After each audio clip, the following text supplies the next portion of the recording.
तारुका ने फंसाया देवी पार्वती को अपने वरदान में। जो वरदान तारुका को स्वयं दिया है देवी पार्वती ने, उसी वरदान का इस्तेमाल करके तारुका ने देवी पार्वती को कर दिया है महादेव से वृतक। लेकिन इस वक्त तक देवी पार्वती भी महादेव को एक वचन देकर आई है और वचन कुछ इस प्रकार का है कि महादेव के हाथ में जो पुष्प है वो मुरझाने से पहले देवी पार्वती लौट आएगी। लेकिन तारुका कली के प्रभाव में आ चुकी है, जो कि अब देवी पार्वती को कैद कर उनकी शक्तियों का इस्तेमाल करेगी कलयुग को स्थापित करने में, कलयुग का आरंभ करने में। देवी पार्वती के सामने दो विकल्प हैं, या तो वह तारुका को दिए गए वरदान को पूर्ण करे या फिर महादेव को दिए गए वचनों को पूर्ण करे। और देवी पार्वती ने इस वक्त तक ले लिया है एक बड़ा निर्णय। आखिर वो निर्णय क्या है और ये पूरी कहानी क्या है, आइए जानते हैं आज के एपिसोड में। तो बिना किसी वक्त गवाए चलिए शिव शक्ति के लेटेस्ट एपिसोड का रिकैप शुरू करते हैं। कहानी की शुरुआत होती है तारुका से। तारुका इस वक्त तक हंसी खुशी देवी पार्वती को विदा करती है। साथ ही वो देवी पार्वती से वरदान भी मांगती है कि जब भी वो देवी पार्वती को स्मरण करे, देवी पार्वती उसके सामने प्रकट हो जाए। और देवी पार्वती इस वक्त कह देती है तथास्तु। इतना कि देवी पार्वती और महादेव दोनों ही निकल जाते हैं। महादेव को कहीं ना कहीं इस चीज का भान था कि यह वचन आगे जाके देवी पार्वती के लिए एक बड़ी मुसीबत उत्पन्न करने वाला है। लेकिन महादेव इस वक्त केवल चेतावनी ही देते हैं। अगले ही पल हम देखते हैं कि तारुका का पति चारों ही तरफ भोजन को ढूंढ रहा होता है, लेकिन उसे भोजन कहीं भी नजर नहीं आता। इसलिए वो तारुका की चोटी पकड़ता है और उसे पीड़ा देने लगता है। वह कहता है कि तारुका, तुम्हें थोड़ी सी भी समझ या बुद्धि नहीं है क्या? यहाँ पर तुम्हारा पति परमेश्वर भूखा बैठा है और तुम यहाँ पर पूजा की थाल सजा रही हो, पूजा प्रार्थना कर रही हो। तुम्हारे लिए भगवान मैं ही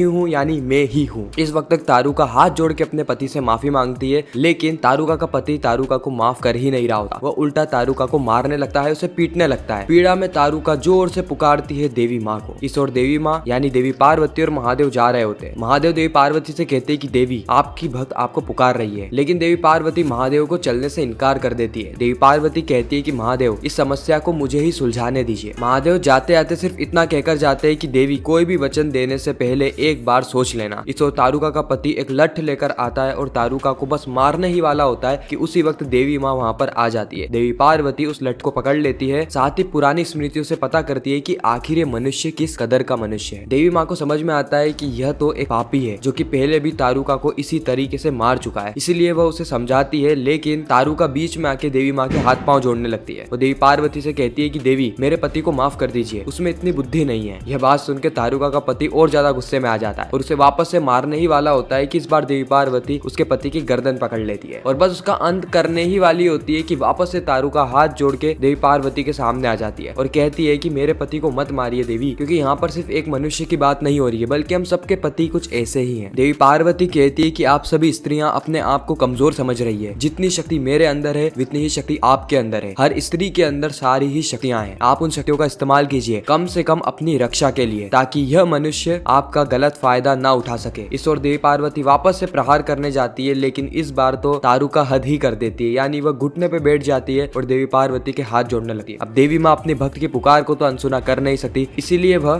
तारुका के पति पर हाथ नहीं उठाती है, लेकिन यह कहती है कि अगर आप लोगों को मेरी कद्र ही नहीं है, मेरी आवश्यकता ही नहीं है, तो यहाँ पर रहने का कोई भी अर्थ नहीं बनता है। इसलिए देवी माँ वहाँ से जाने लगती है। लेकिन तारुका देवी माँ को वापस से रोकती है और उनसे सहायता की गुहार लगाती है। और इस ओर देवी पार्वती तारुका को एक वचन दे देती है। अब इस वचन के चलते आगे जाके बहुत बड़ा माया जाल होने वाला है, वो भी देवी पार्वती के ही खिलाफ। इन सारी चीजों से कहीं ना कहीं महादेव भयभीत हो जाते हैं, क्योंकि महादेव को यह बात पता है कि देवी ने जो किया है उससे देवी हमेशा हमेशा के लिए महादेव से दूर हो जाएगी। देवी पार्वती ने तारुका को कुछ इस कद्र का वचन दिया है कि जब भी तारुका देवी पार्वती को पुकारेगी, देवी पार्वती वहां पर आ जाएगी। साथ ही देवी पार्वती ने तो इस जगह को भी तारुका के नाम से जोड़ दिया और तारुका को यहाँ की देवी बना दिया। इस ओर कली और असुर माता दीति बहुत ज्यादा प्रसन्न होते हैं, क्योंकि वह इसी अवसर का इंतजार कर रहे थे। अब अवसर इन्हें मिल चुका है, इसीलिए यह तारुका को अपने वश में करके देवी पार्वती को कैद करना चाहते हैं। तो यही कहानी है जो कि मैं आज के एपिसोड में देखने को मिलने वाली है। आप कितना एक्साइटेड है आने वाले एपिसोड्स को लेकर, कमेंट सेक्शन में जरूर बताना। बाकी मैं मिलता हूँ किसी नेक्स्ट इंटरेस्टिंग वीडियो में, जब तक के लिए गुड बाय।